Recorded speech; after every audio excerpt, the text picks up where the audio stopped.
Thank you for listening to this podcast. I call this one A Spirituality of Cleaning, and this is rooted in reflections on the great religious tradition of Japan, Shintoism, especially its emphasis on cleaning and organizing.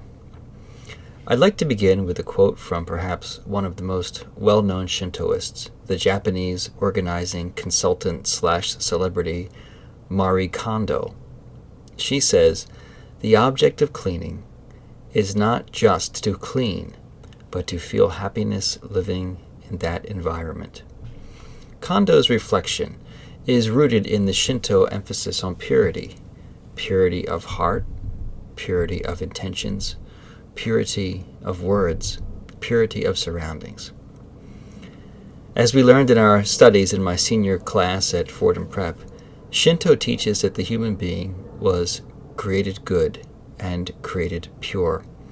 Therefore, it is our natural state to live in cleanliness. This is how we can be our best, most authentic, true self. Our Catholic tradition teaches us that human beings are created in the image and likeness of God, and as such we are deserving of dignity. We of course show that to others by treating all human life with respect, and we can show it by honoring ourselves, by creating living spaces that are befitting the dignity of a human being. This doesn't mean that we should or will be able to live in the finest, newest, most expensively furnished houses. But I think we can take steps to simply keep our space clean and organized. And when we show this kind of care and respect for ourselves, we honor God as well. Shinto practice extends the notion of respect and honor to objects as well. Shintoists believe in what are called kami, K-A-M-I. These are the spirits of objects that are said to have power of their own and can influence events. For example, a tree, a special rock, Mount Fuji, and ancestors can be kami. And for a long time, the emperor was considered a kami also.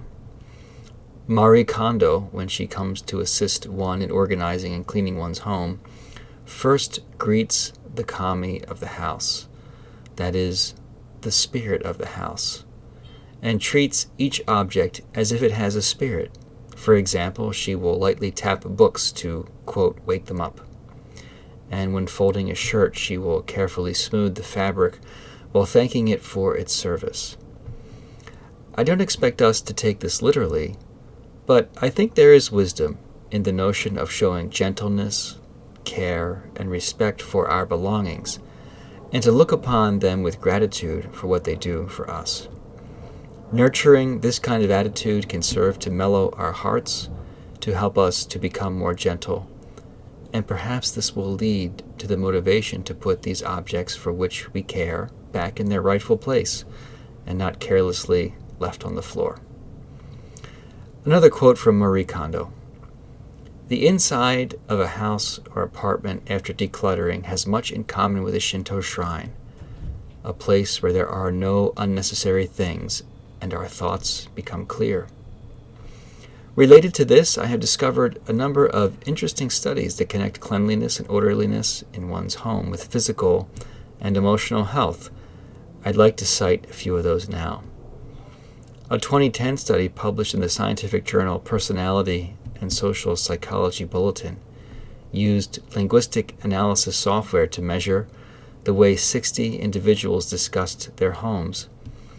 Women who described their living spaces as cluttered or full of unfinished projects were more likely to be depressed and fatigued than women who described their homes as restful and restorative. The researchers also found that women with cluttered homes expressed higher levels of the stress hormone cortisol.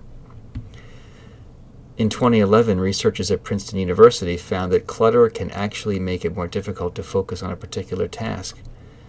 Specifically, they found that the visual cortex can be overwhelmed by task-irrelevant objects, making it harder to allocate attention and to complete tasks efficiently. A survey conducted by the National Sleep Foundation found that people who make their beds every morning are 19% more likely to report regularly getting a good night's sleep. People who were surveyed also reported benefits from having clean sheets. Specifically, 75% of people said that they get a better night's rest when their sheets are freshly cleaned because they feel more comfortable. If we find ourselves cluttering up our spaces with things we don't use and don't need, and if we seem to let our surroundings become messy, we might ask ourselves, does this reflect something going on inside of me? We often tend to manifest our inner spiritual and emotional realities in our outer world. People, for example, who have hoarding tendencies sometimes are holding emotional baggage that they have been unable to release. Again, we ask, what am I enacting from my inner self when I feel a need to clutter my space and I'm unable to keep it clean? This can be a way that the soul is trying to break through to us, inviting us to do inner work.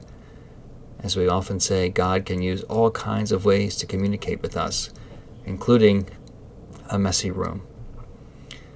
The Bible actually contains dozens of verses about purity and cleanliness of the body, of one's living space, and of one's heart. My favorite of all these is from Psalm 51, verse 10. Create in me a pure heart, O God, and renew a steadfast spirit within me.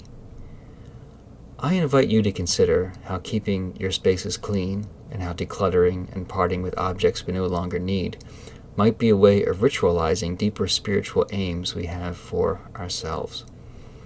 In a way, our cleaning can become like a sacrament, a sacred sign of our willingness to receive God's purifying grace.